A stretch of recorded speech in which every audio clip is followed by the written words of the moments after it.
അല്ല അജുവേട്ടാ ഇപ്പൊ മലർവാടി നിന്നാണ് അജുവിന്റെ സ്റ്റാർട്ടിങ് വിനീതേട്ടന്റെ കൂടെ. പറഞ്ഞത് നന്നായി. ഞാൻ ഇവൻ ബാലനില് വന്നതാന്ന് വിചാരിച്ചിരിക്കുകയായിരുന്നു. അത് നിങ്ങള് അതിപ്പോ താൻ പറഞ്ഞില്ലെങ്കിൽ ഞാൻ ചെമ്മീനിലൊക്കെ നോക്കി മലർവാടിയിലാണ് തുടക്കം. പറ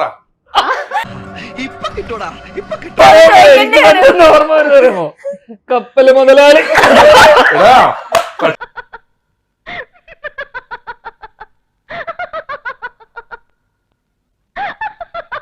കപ്പല് ഞാൻ നിർത്തി. ഇവരെ പോലെ അമ്പെണ്ണം അല്ല. കപ്പല് മുതലാളി എത്ര വരില്ല ഒന്നും.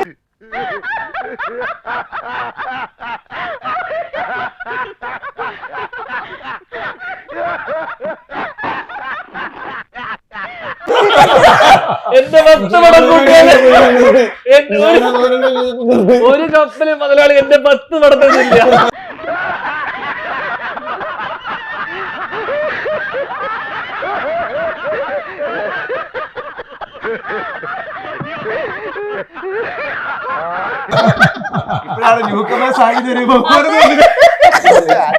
ഒരു കപ്പല് മുതലാളി എന്റെ 10 പടം. രമേശേട്ടാ സൈലന്റ് ആയി. സൈലന്റ് ആയിപ്പോ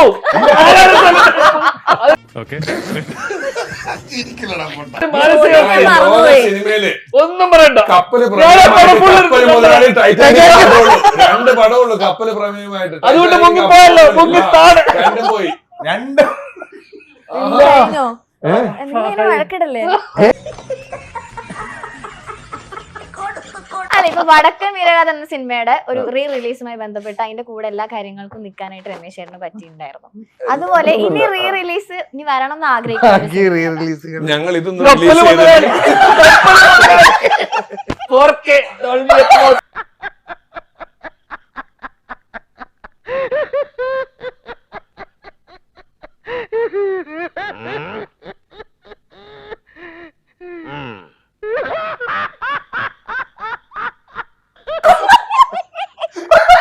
രമേശ് ചേട്ടാ ഇതിൽ എനിക്കൊരു പങ്കുമില്ലാട്ടോ. ഞാൻ ഇങ്ങനെ ഒരു ചോദ്യം എനിക്ക് കാണുന്നുണ്ട്.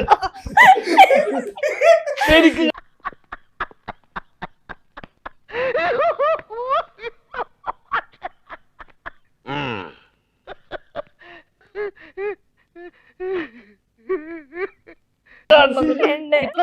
ഇവനെ സംബന്ധിച്ച് ഈ ഒരു പടം ഓർത്താൽ മതി. എനിക്ക് 10-60 എനിക്കൊരു 60 സിനിമയുടെ പേരോർത്താല് റീറിലീസ് പറയാൻ ഇത് ഒരെണ്ണം. അത് കഴിഞ്ഞിട്ട് പിന്നാലും വിളിച്ചില്ല. അതിനുശേഷം കുറെ പേര് വിളിച്ചു. ജുറാസിക് പാർക്ക് ദിനോസറിന് ഒരു 2ാമത് പടം കിട്ടി. ഞാൻ ചെയ്യാത്തതല്ല. അന്നപ്പോ ഒരു വേറെ ആങ്കറിങ്ങിനും മിമിക്രിക്കൊക്കെ വേണ്ടി പോയി. അങ്ങനെ സിനിമയെ കേട്ടിട്ടില്ല. കപ്പല് മുതലാളി പടത്തിനെ പറ്റി കേട്ടിട്ടുണ്ടോ? ഇല്ലല്ലോ. അതാണ് പാർവതി ഇപ്പൊ പെട്ടത് നല്ല പ്രൊമോഷൻ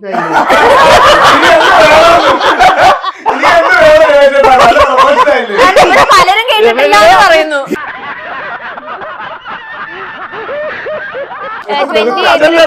അതല്ല അതിനിടയില് വീണ എന്നോട് ചെവിയില് കപ്പല് മുതലാളി കേട്ടി പറയാൻ തളർത്താൻ കപ്പല് മുതലാളി പറയാൻ